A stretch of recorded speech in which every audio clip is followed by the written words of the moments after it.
pour moi, on est dans l'instrumentalisation de la peur.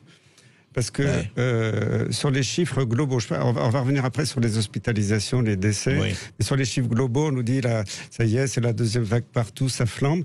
Tout ça est totalement bidon parce que c'est basé sur les tests qu'on appelle PCR, on met un petit écouvillon dans le nez pour chercher le virus. Normalement, tous les scientifiques disent, il y a un certain nombre de cycles à faire pour faire cette technique, il ne faut pas dépasser 20 cycles, après c'est totalement... débile parce qu'on a plein de faux positifs, c'est-à-dire que tous les tests qui sont dits positifs sont négatifs. Or, l'Allemagne fait 20 ou quelques cycles dans la technique. L'Italie, qui a été très intelligente, qui a suivi l'Allemagne, pareil. Et il n'y a pas d'explosion de l'épidémie. En France, on est à 40-45 cycles, ce qui est totalement...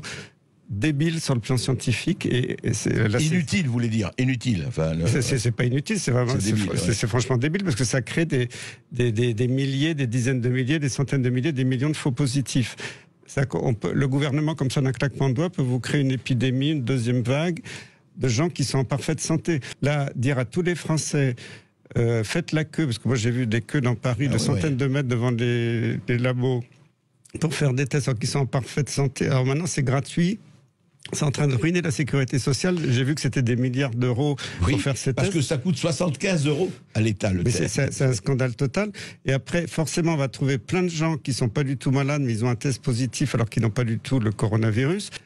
Officiellement et dans beaucoup de médias, on instrumentalise un message de la peur qui veut nous faire croire qu'on est dans la situation de la peste où toute l'Europe va mourir, alors que c'est totalement faux.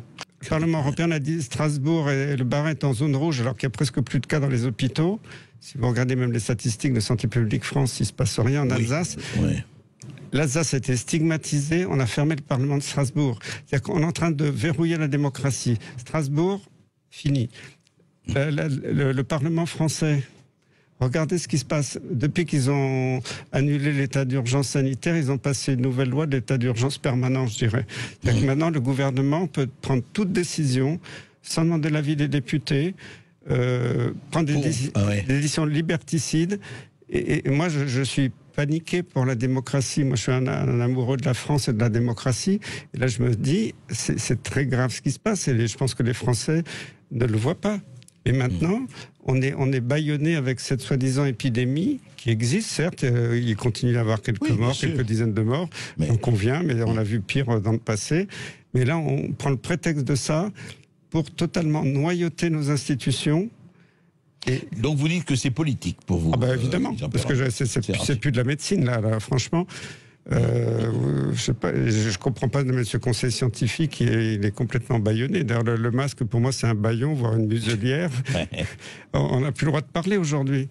On attaque à tous les fondamentaux de ce que toutes les populations et les Français en particulier chérissent, c'est-à-dire d'avoir la liberté, l'enseignement, la culture, le sport, un peu même le lien social. On a interdit. Moi, j'ai quelqu'un de ma famille proche parce qu'il y avait un test positif dans la famille. On a supprimé un mariage où il devait y avoir 150 personnes. Ça date d'hier. C'est une information. On est dans le non-sens total. C'est une attaque frontale contre le peuple. Et je pense que le peuple français doit se révolter parce qu'il n'y a pas la justification scientifique avec cette épidémie qui, certes, existe toujours un petit peu, mais qui n'est pas si dangereuse que ça.